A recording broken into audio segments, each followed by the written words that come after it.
Hello दोस्तों, हमारे देश में पैसे बचाने के लिए तरह तरह के तरीकों का इस्तेमाल दोस्तों किया जाता है। पहले पैसे को घर में रखा जाता था या फिर पैसे को ब्याज पे दे दिया जाता था या फिर अन्य तरीकों से दोस्तों उसको बैंक में डिपॉजिट करवाया जाता था, जिससे ना केवल उनकी सेविंग हो सके और बाद में दोस्तों वो उन पैसों का इस्तेमाल कर सकें। लेकिन जैसे जैसे समय बदलता गया, ट्रेंडिंग बदलता गया, लोगों को बैंकिंग समझ में आने लगी, तो बैंक ने क्या किया, तरह तरह की सेविंग स्कीम निकाली। आज 100 से अधिक बैंकों में अलग अलग तरह की सेविंग स्कीम संचालित हैं, जिसमें ना केवल आप अपने पैसों को सेव कर सकते हैं बल्कि उन पैसों से आप और अधिक पैसा बना सकते हैं। तो दोस्तों, मैं सैनी आज आपको बताऊंगा एफडी के बारे में संपूर्ण जानकारी, जिसमें आपको A to Z जानकारी इसके बारे में बताई जाएगी। एफडी आपके लिए कैसे उपयोगी साबित हो सकती है और एफडी के क्या क्या फ़ायदे हो सकते हैं, संपूर्ण जानकारी आपको इस वीडियो में देखने को मिलेगी। आज भी लोग एफडी का इस्तेमाल करते हैं हमारे देश में पैसे से पैसे बनाने के लिए, लेकिन अगर आपको अभी तक नहीं पता है कि एफडी का इस्तेमाल आप कैसे कर सकते हैं, क्या होती है, तो इस वीडियो को जरूर पूरा देखें। तो चलिए चलते हैं हमारे पहले टॉपिक के ऊपर। यहाँ पे दोस्तों मैं बताऊँगा फिक्स्ड डिपॉजिट स्कीम क्या है और क्या होता है फिक्स्ड डिपॉजिट। बैंक की तरफ से चलाई जाने वाली एफडी स्कीम, जिसको आप फिक्स्ड डिपॉजिट स्कीम के नाम से दोस्तों जानते हैं। फिक्स्ड डिपॉजिट स्कीम ये आज के दौर में पैसा बनाने के लिए सबसे ज़्यादा उपयोग किया जाने वाला एक तरीका है, जो कि इंडिया में सबसे ज़्यादा उपयोगी है। जैसा कि आप अपना नॉर्मल अकाउंट को खोलते हैं या जो भी आपका नॉर्मल अकाउंट होता है, उसमें दोस्तों आपने ज़रूर देखा होगा कि जो भी आपकी ब्याज दरें होती हैं उसमें क्या होता है, उतराव चढ़ाव आता रहता है। किसी बैंक की ब्याज दर कुछ होती है, किसी बैंक की ब्याज दर कुछ होती है, इसमें कम हो ज़्यादा दोस्तों हो सकती है। परंतु अगर आपने फिक्स्ड डिपॉजिट करवाया है और किसी भी राशि के ऊपर, तो इसमें दोस्तों आपको बैंकों के उतार चढ़ाव से कोई भी फर्क नहीं पड़ेगा। इसमें जो भी ब्याज दर आपकी होगी और उस ब्याज दर के साथ जो भी एफडी आपने करवाई होगी, उसका ब्याज दोस्तों आपको जब तक आपकी बैंक में एफडी रहेगी। इसके बाद दोस्तों फिक्स्ड डिपॉजिट को अधिकतम 10 सालों के लिए इन्वेस्ट किया जा सकता है। अगर आप फिक्स्ड डिपॉजिट करवाना चाहते हैं तो इसमें आप अधिकतम 10 सालों तक इन्वेस्ट कर सकते हैं। फिक्स्ड डिपॉजिट स्कीम में आपको एक फिक्स अमाउंट एक लिमिटेड पीरियड के लिए जमा करवाना होता है। इसके बाद मैच्योरिटी पूरे होने पर आप अपनी फिक्स्ड डिपॉजिट को दोस्तों अगर आप आगे बढ़वाना चाहते हैं तो बढ़वा भी सकते हैं, अन्यथा आप उसको ब्रेक भी कर सकते हैं। इसके साथ दोस्तों फिक्स्ड डिपॉजिट स्कीम में आपको मैच्योरिटी का मतलब समझना होगा। कई लोग इसको नहीं समझते हैं। मैच्योरिटी का मतलब होता है दोस्तों वह टाइम पीरियड जितने समय के लिए आपने बैंक में पैसा जमा किया है, इसको दोस्तों मैच्योरिटी के नाम से जानते हैं। इसमें दोस्तों हम बताएंगे कि type of FD, fixed deposit के टाइप क्या क्या हो सकते हैं, कितने तरीकों से आप बैंक में एफडी करवा सकते हैं। ये सारी स्कीम आपने बहुत बार सुनी होगी, परंतु आपको समझ में नहीं आया होगा। ये चीज़ आपको आज समझ में आ जाएगा। आपने दोस्तों सुना होगा senior citizen fixed deposit scheme.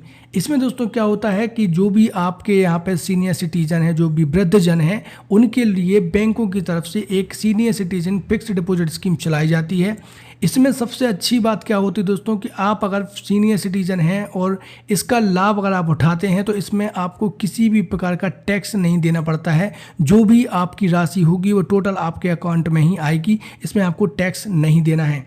इसके साथ दोस्तों RD fixed deposit, recurring fixed deposit, इसका मतलब होता है दोस्तों इसमें आप मासिक, त्रैमासिक या फिर वार्षिक तौर पर भी इसमें पैसों को जमा करा सकते हैं। इसमें भी आपको बैंकों की तरफ से ब्याज दिया जाता है। ये हमारे दूसरे तरीके का एफडी अकाउंट होता है। इसमें दोस्तों हम बात करेंगे अगला अकाउंट, जिसमें स्टैंडर्ड फिक्स्ड डिपॉजिट, जिसको आप एफडी के नाम से जानते हैं। इसमें आप निश्चित समय अवधि के लिए 10 दिन से लेकर 10 साल तक के लिए पैसों को इन्वेस्ट किया जा सकता है। इसमें ब्याज जो भी बैंक के ऊपर निर्भर करती है, जिस बैंक में आप अपना अकाउंट या फिर एफडी करवाएंगे उसकी ब्याज दर क्या होगी, ये उसके ऊपर निर्भर करता है। इसमें जो भी ब्याज दर होगी वह बैंकों के अकॉर्डिंग कम या ज़्यादा हो सकती है, जो कि अलग अलग बैंक हमारे देश में संचालित हैं। कॉर्पोरेट फिक्स्ड डिपॉजिट दोस्तों आपने इसके बारे में ज़रूर सुना होगा। कॉर्पोरेट फिक्स्ड डिपॉजिट यानी कई सारी कॉर्पोरेट्स होती हैं, जो कि बड़ी बड़ी प्राइवेट कंपनियां होती हैं या बैंक्स होते हैं। ये क्या काम करते हैं, फिक्स्ड डिपॉजिट स्कीम का संचालन करते हैं। इनकी ब्याज दर दोस्तों बहुत ज़्यादा होती है। कई बार आप देखते होंगे 9%, 8%, इस हिसाब से कॉर्पोरेट फिक्स्ड डिपॉजिट में आपको एफडी अकाउंट खुलवाने के लिए बोला जाता है। परंतु इसमें एक नुकसान ये होता है कि आपकी जो इन्वेस्ट करने वाली राशि होगी और उसमें अगर आपने इन्वेस्ट कर दिया किसी भी बैंक में या किसी भी संस्थान डूब जाती है तो आपका पैसा भी डूब जाएगा दोस्तों। एनआरआई फिक्स्ड डिपॉजिट एनआरआई लोगों के लिए फिक्स्ड डिपॉजिट स्कीम है जो कि अलग अलग बैंकिंग सिस्टम द्वारा चलाई जाती है। इसमें दोस्तों आप अच्छा खासा पैसा बना सकते हैं। अगर आपकी कमाई डॉलर में होती है तो आप एफडी करवा सकते हैं। इसमें जो भी एफडी में देखते होंगे आप कि डॉलर का दाम ऊपर गया, डॉलर का दाम नीचे आया, तो जो भी आपका ऊपर नीचे रेट होगा इसमें आपको उसी हिसाब से पैसे मिलते रहेंगे जब तक कि आप अपनी एफडी को कंप्लीट नहीं कर लेते हैं। यहाँ पे हम बात करेंगे दोस्तों फिक्स्ड डिपॉजिट स्कीम के प्रोज एंड कॉन्स के बारे में। फिक्स्ड डिपॉजिट स्कीम के लाभ क्या क्या हैं। फिक्स्ड डिपॉजिट स्कीम में दोस्तों बैंकों के उतार चढ़ाव से किसी भी प्रकार का फर्क नहीं पड़ता है। सेविंग अकाउंट से फिक्स्ड डिपॉजिट अकाउंट में आपको दोस्तों ज़्यादा ब्याज दिया जाता है। फिक्स्ड डिपॉजिट स्कीम पर आप क्रेडिट कार्ड का लाभ भी दोस्तों ले सकते हैं। मान लीजिए आपने 50,000 रुपये की फिक्स्ड डिपॉजिट करवाई है तो इसमें लगभग 30,000 रुपये तक की राशि का आपको क्रेडिट कार्ड दिया जा सकता है। फिक्स्ड डिपॉजिट स्कीम पर दोस्तों आप लोन का भी लाभ ले सकते हैं। मान लीजिए आपने 1 लाख से ज़्यादा की फिक्स्ड डिपॉजिट स्कीम कराई है तो इसमें आपको बैंक निश्चित राशि तक का लोन भी उपलब्ध कराती है। एफडी को दोस्तों अगर आप लंबे समय तक के लिए बैंक में इन्वेस्ट करके रखते हैं तो इसमें आपको बैंक की तरफ से समय समय पर ऑफर भी दिए जाते हैं। फिक्स्ड डिपॉजिट स्कीम के दोस्तों यहाँ पे हम हानियाँ की बात करेंगे कि इसके लॉस या कॉन्स क्या क्या हो सकते हैं। सबसे पहले दोस्तों समय से पहले आप पैसे नहीं निकाल सकते हैं, ये सबसे बड़ा इसका कॉन्स है। इसके बाद दोस्तों अगर आप पैसा निकालते हैं समय से पहले तो उसका चार्जेस आपको बैंक को देना पड़ सकता है। और इसमें दोस्तों जो भी आप राशि करवाएंगे यानी कि फिक्स्ड डिपॉजिट स्कीम में एक निश्चित राशि को आपको जमा करवाना होता है तो पैसा आपका एक बार में चला जाता है। ये इसका एक कॉन्स हो सकता है किसी किसी के लिए। एफडी में दोस्तों मिलने वाली ब्याज दर क्या क्या हो सकती हैं उसके बारे में यहाँ पे हम चर्चा करेंगे। तो हमारे देश में दोस्तों कई सारे बैंक हैं और अपने अपने लेवल पर कई सारी बैंक अलग अलग तरीके का ब्याज देती हैं एफडी के ऊपर, जो कुछ इस तरीके के हो सकते हैं। यहाँ पे मैंने कुछ पॉपुलर बैंकों के नाम उठाए हैं जो कि सबसे ज़्यादा ब्याज दर देते हैं हमारे देश में। अगर आप स्टेट बैंक ऑफ इंडिया में फिक्स्ड डिपॉजिट करवाते हैं तो यहाँ पे आपको 6% तक यानी 6.5% तक का आपको यहाँ पे एफडी पे ब्याज दिया जा सकता है। अगर आप आरबीएल बैंक में अपने एफडी को करवाते हैं तो 6.5 से 7% तक का ब्याज आपको दिया जाता है सालाना। इसके बाद दोस्तों कैनरा बैंक में अगर आप अपनी एफडी को करवाते हैं तो 6.5% तक का ब्याज यहाँ पे भी दिया जाता है। बैंक ऑफ बड़ौदा में अगर आप एफडी को करवाते हैं तो 5.5 से 6.5% तक का ब्याज आपको दिया जाता है। यूनियन बैंक ऑफ इंडिया में 6.5% तक का लगभग आपको ब्याज दिया जाता है। पंजाब नेशनल बैंक में 6.5% तक का यहाँ पे दोस्तों आपको ब्याज दिया जाता है। लेकिन यहाँ पे सबसे नीचे आप देख रहे होंगे पोस्ट ऑफिस में अगर आप अपनी एफडी को करवाते हैं तो 7% से अधिक का ब्याज का लाभ उठा सकते हैं, वो भी सालाना तौर पर। तो यहाँ पे दोस्तों आपको चयन करना है कि आपको कौन से बैंक में खाता खुलवाना है। यहाँ पे दोस्तों हम बात करेंगे कि अगर आपने सोच लिया है कि आपको एफडी करवाना है तो इसका एक ऑफलाइन तरीका है। यहाँ पे दोस्तों मैं आपको बता रहा हूँ, जिस भी बैंक में आपका खाता है उसमें आपको दोस्तों विजिट करना है या फिर जिस भी बैंक में आप अपनी एफडी को करवाना चाहते हैं तो उसमें आपको खाता खुलवाना होगा। इसके साथ दोस्तों वहाँ से आपको एक एफडी का फॉर्म प्राप्त करना है और उसमें आपको पर्सनल डिटेल भरनी है। पर्सनल डिटेल के साथ आपको नॉमिनी डिटेल आपको पूछी जाएगी। नॉमिनी डिटेल एक ऐसी डिटेल होती है जो कि अगर आप ना रहे तो उस स्थिति में आपकी जो भी आपने नॉमिनी सेलेक्ट किया होगा तो वो आपके पैसे को निकाल सकते हैं। पैन कार्ड और आधार कार्ड और एक पासपोर्ट साइज फ़ोटो दोस्तों आपको अटैच करनी है उस फॉर्म के साथ और अपनी एक निश्चित राशि जो भी आप जमा कराना चाहते हैं, मान लीजिए आपने 1 लाख रुपए, 10 लाख रुपए, 5 लाख रुपए या 50,000 रुपये, जितनी भी राशि का आपको एफडी करवाना है उसको दोस्तों आपको काउंटर पे जमा करवा देना है। इसके बाद दोस्तों आपको एक एफडी का सर्टिफिकेट दे दिया जाता है बैंक की तरफ से, जो कि कई बैंक आपको तुरंत भी दे सकती हैं और 1 दिन बाद भी देती हैं। तो यहाँ पे दोस्तों आपको एफडी का अकाउंट इस तरीके से खुल जाता है। इसमें दोस्तों आपको मैच्योरिटी डेट आपको बता दी जाती है कि आपको कितने समय के लिए, मान लीजिए आपने 1 साल के लिए अगर एफडी करवाई होगी तो यहाँ पे आपको उस सर्टिफिकेट के ऊपर आपकी एक निश्चित डेट डली होगी और ब्याज दर भी आपको दोस्तों मेंशन जरूर होगा।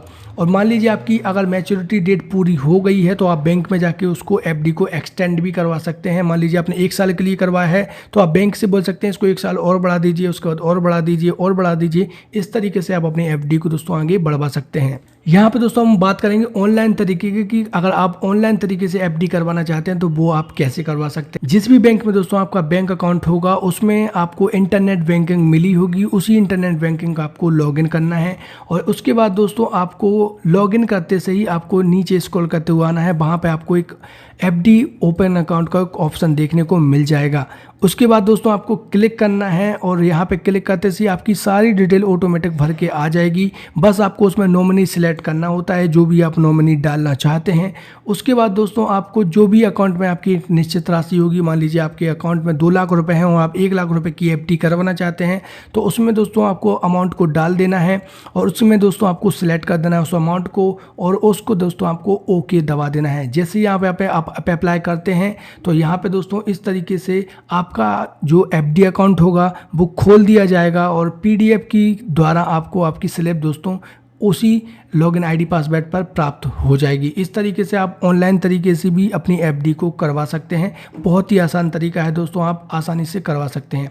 अगर आप ऑफलाइन तरीके से अगर एफडी को करवाना चाहते हैं तो इसके लिए आपको डॉक्यूमेंट पैन कार्ड और आधार कार्ड जरूर आपको बैंक में जमा कराने होंगे। इसके साथ दोस्तों पासपोर्ट साइज फ़ोटो, आवेदन फॉर्म जो कि आपको बैंकों के द्वारा दे दिया जाता है और कैश या तो आप चेक के द्वारा भी दे सकते हैं या फिर आप दोस्तों कैश भी दे सकते हैं बैंक में डायरेक्ट।